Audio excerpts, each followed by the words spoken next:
Depois de colhida no campo, a cana-de-açúcar chega até a usina por caminhões. No parque industrial, o caminhão é pesado em uma balança que vai precisar a quantidade de cana que ele carrega. O próximo passo é a análise da quantidade de açúcar que aquela cana específica possui. Isto é feito com a retirada de uma amostra pequena do carregamento, através de sondas que podem ser oblíquas ou horizontais. A amostra da cana é direcionada a um laboratório que diagnosticará o índice de ATR, açúcares totais recuperáveis, ou seja, a quantidade efetiva de açúcar que aquela cana tem. Depois de pesada, a cana poderá ter dois destinos distintos: ou será encaminhada diretamente para a mesa alimentadora da usina, onde, se colhida manualmente, poderá ser lavada ou ventilada, limpeza a seco, para remoção das impurezas, ou, no caso da cana colhida mecanicamente, ela segue direto para o picador, desfibrador e moenda ou difusor. Algumas usinas trabalham com pátios de recepção de cana e estocagem, onde a cana é depositada ou fica aguardando nos próprios caminhões até ser encaminhada à mesa alimentadora. Os passos seguintes consistem em preparar a cana para a extração do caldo, aumentando assim sua densidade e a capacidade de moagem. Neste processo, objetiva-se também romper as células para a liberação do caldo nelas contido. Assim, a cana é passada por um jogo de facas num processo de preparação até entrar em um desfibrador, onde cerca de 85 a 92% de suas células são rompidas, o que facilitará a extração do caldo. Constituída basicamente de fibra e caldo, o que interessa para a cadeia produtiva da cana-de-açúcar é o açúcar contido na matéria-prima, que se encontra dissolvido no caldo. Portanto, o objetivo principal é extrair o máximo de caldo da cana. A extração do caldo ocorre por duas diferentes técnicas: a utilização de moendas ou difusor de cana. Nas moendas, formadas por vários ternos com dimensões diferentes, a cana é esmagada. Cada terno, ou castelo como também são conhecidos, possuem 4 rolos principais denominados rolo de entrada, rolo superior, rolo de pressão e rolo de saída. No primeiro terno, são extraídas as maiores quantidades de caldo. Depois disso, a cana é embebecida de água e passa pelos demais ternos, até que cerca de 94 a 97% de seu caldo seja extraído.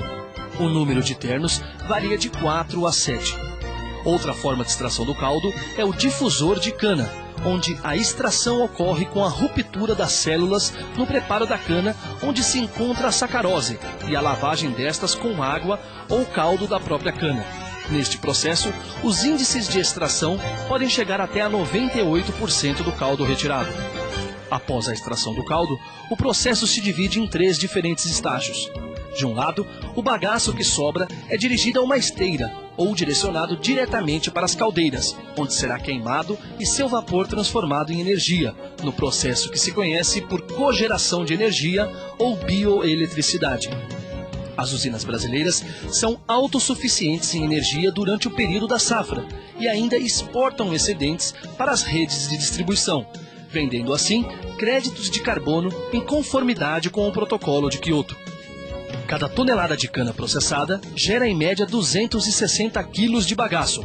A energia cogerada pode acionar as moendas nos processos elétricos ou o vapor utilizado para o acionamento, que transforma energia térmica em mecânica. Extraído o caldo da cana, o próximo passo será um tratamento neste caldo, objetivando a retirada de impurezas solúveis e insolúveis nele encontradas.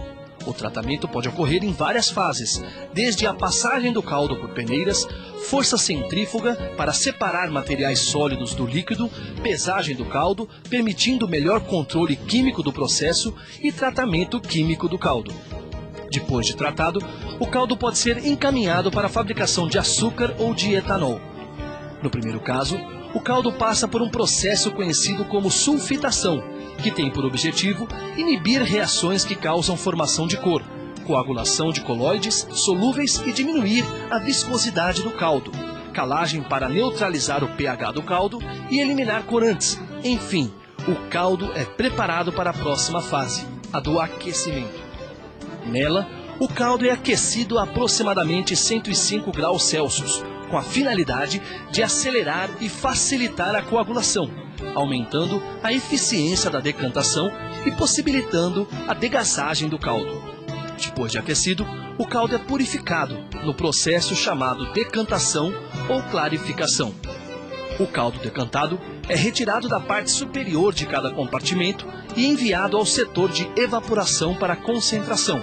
As impurezas sedimentadas constituem o lodo, que normalmente é retirado do decantador pelo fundo e enviado ao setor de filtração para a recuperação do açúcar nele contido. Depois, o caldo é filtrado, com o objetivo de recuperar o açúcar contido no lodo. Na sequência, ele passa por evaporadores para ser depois cozido, cristalizado, centrifugado e secado. Depois deste processo, o açúcar, que pode então ser refinado ou ganhar outras formas, especificações, é ensacado, pesado e armazenado, até ser transportado por via rodoviária ou ferroviária. Algumas usinas comercializam o açúcar direto aos consumidores, com marcas próprias ensacadas nas próprias unidades. Após passar pelo tratamento primário de peneiramento, o caldo é submetido a um tratamento mais completo que implica na adição de cal, aquecimento e posterior decantação, tratamento semelhante àquele utilizado na fabricação de açúcar. Livre de impurezas e devidamente esterilizado, o caldo está pronto para ser encaminhado para a fermentação, onde os açúcares são transformados em álcool. As reações ocorrem em tanques denominados tornas de fermentação. O tempo de fermentação varia de 6 a 10 horas. Ao final deste período, praticamente todo o açúcar já foi consumido, com a consequente redução da liberação de gases e multiplicação do fermento. Após a fermentação, o vinho é enviado às centrífugas para a recuperação do fermento, que é tratado novamente e utilizado para a continuidade do processo fermentativo. O excedente de fermento pode ser encaminhado para a secagem, dando origem a um novo produto, a levedura seca, que será comercializada como complemento alimentar animal ou humano como fonte de proteínas. O vinho centrifugado é encaminhado para a destilaria, processo este que se utiliza nos diferentes pontos de ebulição nas diversas substâncias voláteis presentes, separando-as. A operação é realizada com auxílio de colunas distribuídas em vários troncos. Uma coluna tem por finalidade esgotar a maior quantidade possível de álcool do seu produto de fundo, que é denominado vinhaça. A vinhaça, retirada em uma proporção aproximada de 12 litros para cada litro de álcool produzido e constituída principalmente de água, sais sólidos em suspensão e solúveis, é utilizada na lavoura como fertilizante, sendo seu calor parcialmente recuperado pelo caldo em um trocador de calor.